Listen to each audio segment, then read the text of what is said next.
Today I wanted to do an Atheism 101 topic that I like to do every now and then and talk about a logical fallacy called the argument from ignorance. And to back up a little bit, Christianity in most mythology is supported by things like lies, including spin. It's supported by things like logical fallacies where you're led down a rosy path and you reach the wrong conclusion. And it's supported by emotional manipulation. And I can give examples of all these things, but today let's focus on the logical fallacy and a particular logical fallacy. Now, the religion needs these bogus pillars for support because it doesn't have proper support in the way of facts and objective evidence and sound reasoning, so it needs this stuff. And furthermore, when someone uses lies and logical fallacies or emotional manipulation, they effectively admit that they are promoting crap. They're promoting junk. Because if it weren't junk, you wouldn't need to have that stuff. If it were valuable in and of itself, you wouldn't need that. So we'll talk about today, what is the argument from ignorance and how is it used? The argument from ignorance is also similar to the argument from personal incredulity, if you're into philosophy. So what is it? Well, the argument from ignorance, I'm going to read from Wikipedia. The argument from ignorance is also known as the argument ad ignorantium, and it's a logical fallacy which is claimed where a premise is true only because it has not been proven false, or it is false because it has not been proven true. And so how this works is usually the person arguing says, I'm going to cast doubt on the thing that you're trying to promote, therefore the thing that I'm promoting is therefore true, is therefore more likely. And usually this other thing, this second thing, there's no evidence given for it. Usually this is just an emotional or some sort of smokescreen to say, oh, your argument's bad, therefore mine must be good. Also, there's also another little hidden logical fallacy that shows up here, and that is this false dichotomy. But usually there's not just two things on the table. Usually there's a lot of things on the table. And so if one thing has doubt cast on it, that doesn't necessarily mean the next thing in the list is the most likely. It could be something else entirely. So it's kind of a smokescreen to put an opponent on the defensive. So in science, this gap in science, if you have a gap in science, generally people use an argument from ignorance to fill in that gap with whatever they're interested in, like a God. And this is called the God of the gaps argument. So every gap is filled with God. If science doesn't know X, well, God did it.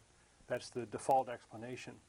So how is it used? Well, I've actually gotten into an argument with a theist who said, well, how can you know God didn't create the universe? You weren't there.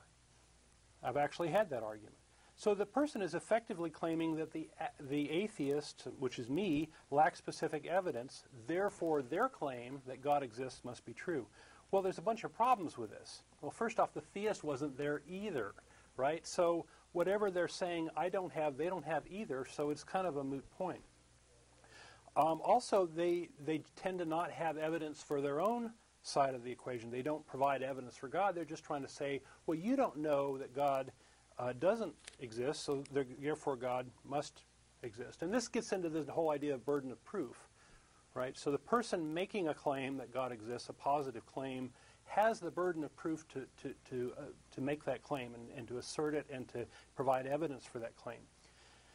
So another mechanism, also in the case of this particular theist, other mechanisms for how the universe might have come to exist aren't even considered. So they're just inserting their own view of how that happened as the default thing. There are other cases where we see God of the gaps, like we've had a professional theist call in and a professional apologist call in and claim that logic was created by God because we couldn't prove otherwise. Or you see it now quite a bit with the study of the mind. This very complex, capable thing of the human mind couldn't possibly have come into existence without there being divine involvement of some sort.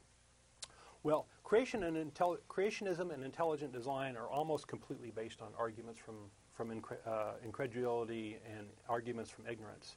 So creationists have traditionally railed against, for example, radiometric dating, because it's consistently pointed to an Earth that is 4.3 billion years old, and not the 6 to 10,000 that is supposedly predicted by the Bible. So there's been a big war going on, and this war is pretty much over because they've pretty much lost. There pretty much is no debate here about radiometric dating anymore. But creationists latch onto situations where the method failed, the radiometric dating failed for one reason or another, and they actively they look for these sorts of situations in the scientific literature, and then they grabbed onto them as evidence, supposed evidence for the failure of radiometric dating.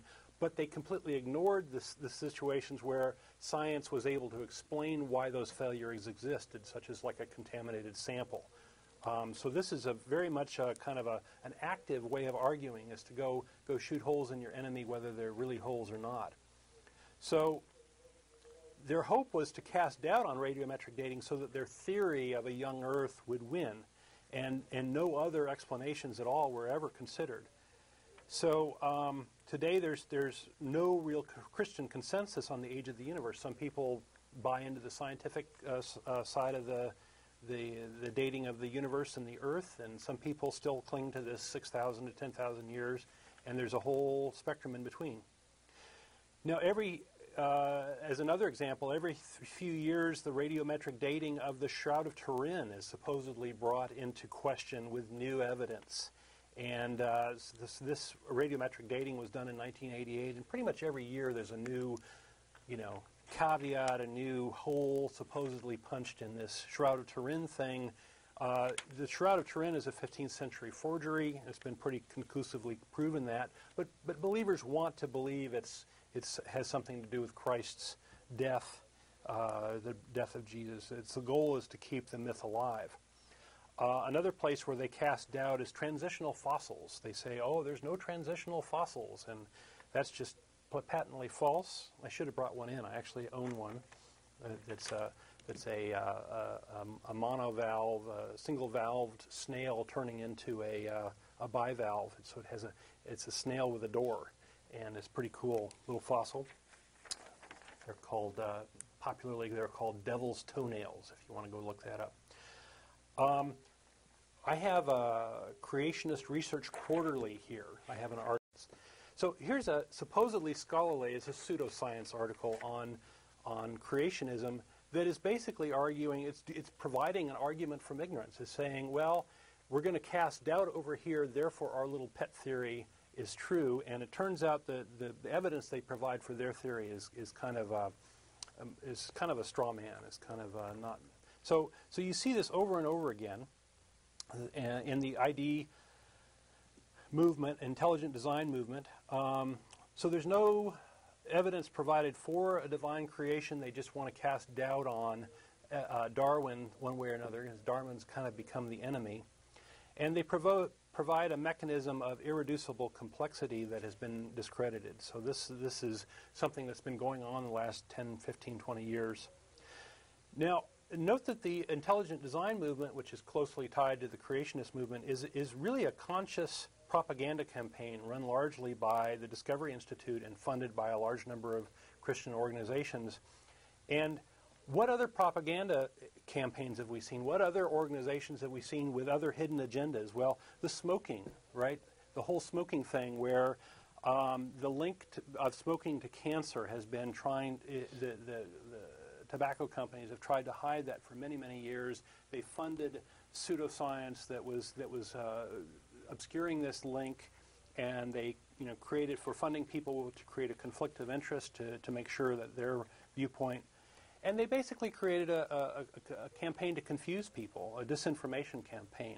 And so you can see that the disinformation is really part and parcel of the argument from ignorance, right? You can actually create the disinformation that creates this ignorance that you're basing your supposed argument on. So you can have this work for you. In global warming, we see the same sort of thing going on. We see the same sort of disinformation campaigns going on, and any small controversy raised it is held up as completely defeating the scientific evidence that we have a lot more CO2 in the atmosphere, and that the ice caps are melting, and that temperature measurements globally are increasing. So you also see a confusion between point data and global trends. So people will say, oh, well, it's cold outside today, there can't possibly be global warming. Well, global warming is about the average temperature on the Earth, the whole Earth for, say, a whole year. And it's a statistical misinference, right? You can't say anything about the mean given one data point.